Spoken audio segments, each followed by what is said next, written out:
Eu estou no Salão Verde da Câmara. Essa foi uma semana importante, volta do trabalho dos deputados, e foi uma semana importante porque foi a votação da reforma da Previdência. Uma das principais surpresas nessa votação foi o voto do deputado Alexandre Frota, na verdade, o não voto. Por que você se absteve? Eu achei que aquele momento era importante mandar um recado para o sistema, para que eles entendessem o peso do voto do deputado, para eles entenderem também o quanto vale um voto aqui dentro, né? Eu, desde de manhã, 10h30 da manhã até as 3 horas da tarde, eu fiquei na casa do Rodrigo Maia. Nós já tínhamos feito todo a reconstrução, né, do mapeamento que nós fizemos no primeiro turno. Nós já sabíamos ali que nós teríamos entre 360 e 368 votos, iríamos vencer com uma facilidade muito grande. Então, nós montamos tudo isso, e quando foi à noite aqui, eu acompanhei ali, fazendo o trabalho que eu faço de coordenação junto aos parlamentares. Fui o último a votar, falei com o Rodrigo segundos antes no celular, perguntei a ele que horas que ele ia terminar a votação. Ele falou: vou terminar já. Foi aí que eu votei, né, abstenção. Não votei não, votei abstenção, ou seja, foi um voto mais de protesto em relação a determinadas coisas que eu entendo que o governo poderia melhorar aqui dentro junto aos parlamentares. Por exemplo? A articulação. Se o Bolsonaro se dedicasse à Previdência como tem se dedicado a levar o Eduardo à embaixada, talvez nós tivéssemos aqui menos problemas. Nós tivemos durante todo o processo da Previdência, nós tivemos várias vezes que reconstruir a relação Bolsonaro-Maia, Paulo Guedes-Maia, Paulo Guedes, Bolsonaro, Maia e Alcolumbre, né? Nós tivemos problemas. O presidente teve desgaste com o Senado, com o Alcolumbre, teve desgaste com os líderes, teve desgaste com a Câmara, teve desgaste com o presidente Maia. Vocês acompanharam. Quer dizer, o presidente atrapalhou mais do que ajudou nesse processo? Eu digo que ele tem atrapalhado, mas eu acho que ele poderia, muitas vezes, ter ajudado mais, né? Então, quando a gente fala que esse resultado expressivo que nós tivemos, tanto no primeiro turno como no segundo turno, é um trabalho do Rodrigo Maia, que foi o grande, vamos dizer, avalista dessa Previdência, e também o trabalho que os líderes fizeram juntos às bancadas. Isso para a gente fica muito claro, né? Então, assim, o meu voto foi mais em cima disso. Não teve, eu sabia que não teria problema, meu voto não faria diferença ali. Caso nós soubéssemos, olha, está apertado, aí sim eu teria votado. Mas eu acho que fica aí, né, um voto de protesto. Por outro lado também, quando nós votamos, né, a favor do texto, que é um tema impopular, que é um tema desgastante, polêmico, nós tivemos muitas críticas por parte da população. Aí quando você vota contra ou, né, no caso, abstenção, você também tem críticas em função disso. Mas eu estava preparado para tudo isso, sei do trabalho que eu fiz, sei da importância do meu papel em toda a condução da Previdência. De 0 a 5, qual é a nota que você dá para o seu trabalho na articulação, o peso que teve o seu trabalho para a aprovação dessa reforma? Dou 5.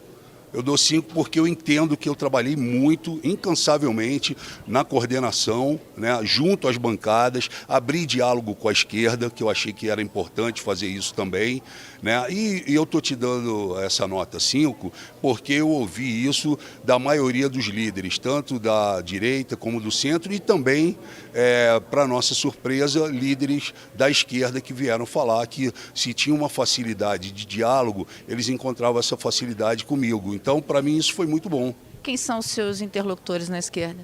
Olha, Marcelo Freixo, com toda certeza, Benedito da Silva, até Paulo Pimenta, né? Molon, Você tem diálogo com esses parlamentares? Tenho diálogo e um bom diálogo. Eu tenho conversado, aliás, com a maioria deles, né?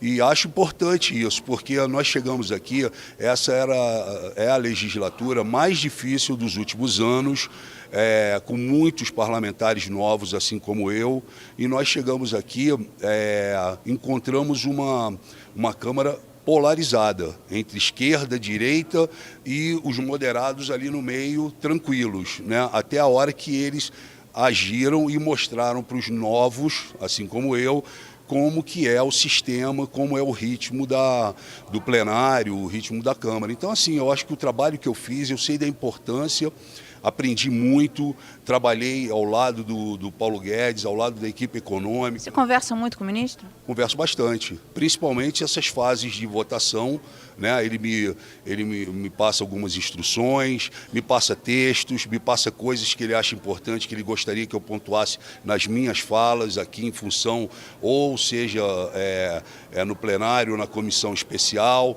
o Rogério Marinho, o Bianco. Eu tive durante todo esse tempo 2 técnicos da economia comigo, trabalhando texto a texto, item por item do que seria discutido, do que seria debatido. Então foi um aprendizado para mim. Esse governo tem uma agenda liberal reformista muito importante, inclusive tido importante para a retomada da economia brasileira. Qual é a sua intimidade com a economia? Eu não tinha nenhuma intimidade com a economia.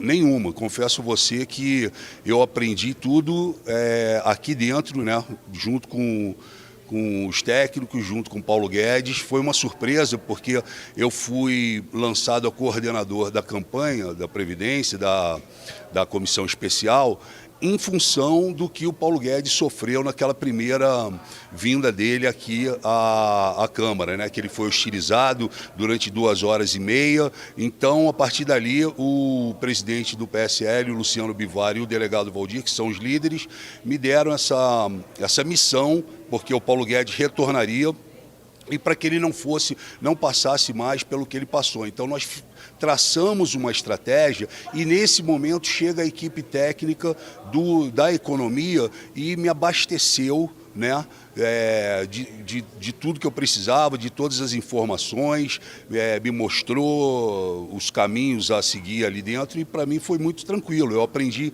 bastante coisa, foi uma oportunidade muito boa. Está estudando economia, então? Não, mas foi uma oportunidade muito boa que eu tive, né? E não joguei fora. A próxima batalha do governo promete ser mais difícil até do que a da reforma da Previdência, que é a reforma tributária, que envolve muitos interesses, que tem vários projetos. Perder a coordenação da reforma tributária foi uma punição ou um presente? Foi uma punição, não foi um presente. Foi uma punição porque a coordenação da reforma tributária era uma continuidade a esse bom trabalho que eu fiz na Previdência. Mas é uma decisão do partido, é uma decisão do Bolsonaro, né? E eu vou acatar com tranquilidade. Espero que quem entre no meu lugar possa e deva fazer um papel importante, porque, como você falou, é um assunto de extrema importância que completa esse processo da Previdência, né? Então, assim, eu vou torcer muito. Ao contrário, apesar das minhas críticas ao governo, eu não faço parte da turma que quer que o governo quebre a cara, que o Bolsonaro tropece por aí, ou que o governo dele dê errado. Mas eu não posso concordar com tudo que o governo manda de lá para cá, né? E principalmente o Bolsonaro. A gente tem uma proximidade muito grande, uma intimidade muito grande. Eu não falo para o Bolsonaro só o que ele quer ouvir, eu falo para ele exatamente o que ele não quer ouvir, porque falar o que ele quer ouvir tem 70 pessoas em volta dele. Qual foi a última vez que você falou com o presidente? A última vez que eu falei com ele foi no dia que eu fiz aqui a sessão solene para o Carlos Alberto de Nóbrega, que ele atravessou lá do Palácio para cá, veio a pé, né? Veio prestigiar a nossa sessão solene, isso tem um mês. E o que você disse que o presidente não gostou? Eu disse que o governo dele, eu dei nota 4 a ele, né? Porque eu acho que muitas vezes ele poderia ficar calado, não se expor tanto, né? Eu não concordei, não tenho nada contra o Eduardo Bolsonaro, mas não concordei com o nome do Eduardo Bolsonaro passando à frente de determinadas pessoas que se encontram nesse momento mais preparadas para assumir o papel. Acho que muitas vezes ele fala coisas e depois ele tem que vir a público se desculpar ou assumir que a culpa é dele. Na questão da previdência dos policiais, ele assume no Palácio que ele erra e fala, espero que o Congresso conserte, jogou para nossas costas um problema difícil, né? E outras questões, acho que ele diminuiu, quando ele diminui o Ministério da Cultura para uma Secretaria de Cultura, ele deu uma dimensão muito pequena à cultura do país, e o país é um celeiro cultural de norte a sul, nós temos aí cultura espalhada em diversos segmentos, né? Então, eu acho que isso ficou, sabe, não ficou ainda bem ajustado. São coisas assim. Agora, em 6 meses, 7 meses de governo, a economia começa a andar, nós aprovamos uma reforma da Previdência generosa, que nos últimos governos não conseguiram fazer isso, o dólar hoje subiu, a Bolsa já atingiu uma pontuação bem interessante, né? Diminuiu alguns atritos em volta de alguns temas importantes, então também não é só críticas, entendeu? Mas eu tenho meus pontos, assim, que eu acho que são pontos que eu tenho que falar e faço essas críticas. Você disse na revista Veja que o presidente decepcionou. O Bolsonaro decepcionou. Decepcionou por isso?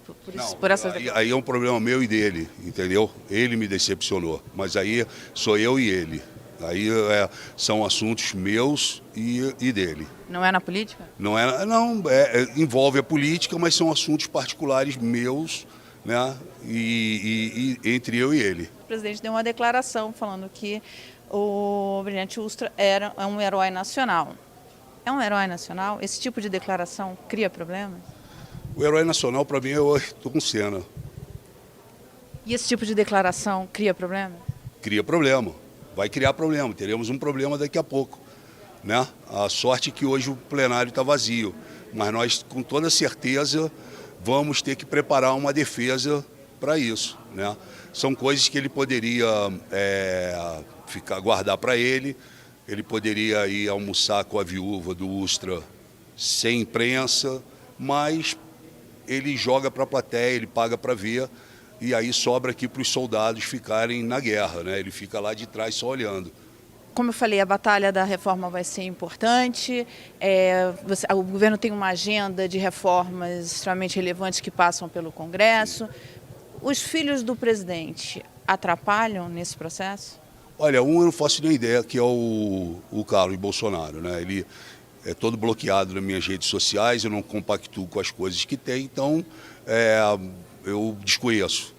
O Flávio, pelos problemas que tem hoje em dia, e nós sabemos, ele está bem quieto ali no Senado, não tem, né? E o Eduardo pouco aparece aqui. Então, eu não tenho problema com os filhos do presidente, né?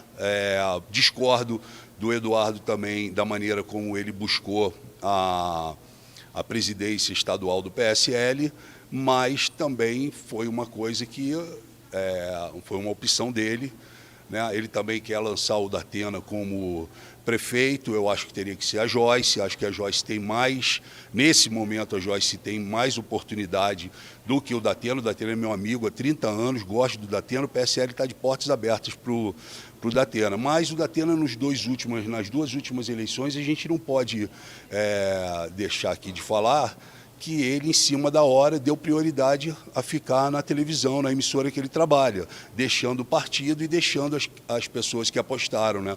Eu só critiquei falando que eu não queria que acontecesse isso aqui no PSL. Você hoje tem mais conversas, interlocutores, apoiadores, dentro ou fora do partido? Eu tenho dentro do partido e fora do partido. Eu me dou muito bem com muita gente aqui dentro, de outros partidos, do partido também, né? Óbvio que tem pessoas dentro do PSL que eu não gosto, assim como não gostam de mim, mas também tem muita gente dentro do PSL, a maioria dos parlamentares eu gosto, me dou muito bem com eles. Trabalhei, coordenei uma boa parte deles na Previdência, né? Agora, eu tenho grandes amigos aqui dentro, em outros partidos, e isso para mim é uma coisa que é importante. Você já está conversando com outros partidos, caso saia do PSL? Eu tive convite do Rodrigo Maia, e o ACM Neto ontem me convidou pessoalmente, falou que o tapete vermelho do DEM está aberto para mim. Tive convite do PP, através do Arthur Lira, tive convite da Renata Abreu, do Podemos, enfim, tive convite do Patriota. E o que você falou para essas pessoas? Eu falei que eu me sinto honrado, me sinto prestigiado, né, mas que no momento oportuno a gente volta a conversar. Eu não posso adiantar uma coisa sem ter uma decisão ainda do PSL, né? Se o PSL entender que eu tenho que sair e me expulsar, eu vou sair e vou ser expulso com tranquilidade. Isso não muda em nada a minha caminhada. Eu não quero sair do PSL, mas caso isso venha a acontecer, eu estou preparado para isso e como eu acabei de falar para você aqui, partido é que não vai faltar para eu poder O próprio João Dória já me convidou para o PSDB também, o Baleia Rossi para o MDB. Então... E por que o PSL, então? Como assim? Por que você diz que só vai sair do PSL se o partido expulsar? Porque se o partido vai me expulsar, eu preciso sair do PSL. Agora, eu não gostaria de sair do PSL porque o PSL, eu não tenho problema com o PSL. Meu problema está lá. Em algumas atitudes do nosso presidente, né? O meu problema não é o PSL. O PSL, muito pelo contrário. Junto com o PSL aqui, nós votamos em todas as pautas. Isso que você abriu a matéria falando da abstenção, mas é bom a gente deixar claro aqui para as pessoas que eu votei com o PSL e votei com o governo em todas as pautas que tiveram aqui, em todas as votações, inclusive pautas às vezes que eu até concordava mais ou menos, mas votei por acordo com a maioria ou o PSL orientando por causa do governo. Então, assim, não tive problema em relação a isso. Essa dificuldade do presidente Bolsonaro em lidar com o Congresso fez com que o papel do presidente Rodrigo Maia crescesse muito e muita gente começou a discutir o parlamentarismo, enfim, que já viveríamos um parlamentarismo branco. O que você acha do parlamentarismo? O que eu acho é o seguinte, vamos lá, por partes. O que eu penso é assim, o Rodrigo Maia ele teve realmente esse papel importante de catalisar tudo para ele, porque essa oportunidade caiu para ele. Porque se o governo tivesse feito o trabalho antes, talvez o Rodrigo não precisasse buscar. Ele não buscou esse protagonismo. Esse protagonismo veio nas mãos dele e eu acho que ele aproveitou muito bem. Ele teve que trazer alguns partidos que não estavam ainda alinhados com as propostas do governo, tinham dúvidas em relação à Previdência. Eu acho que se funciona dessa maneira, eu acho que a gente tem que buscar essa maneira de trabalhar, né?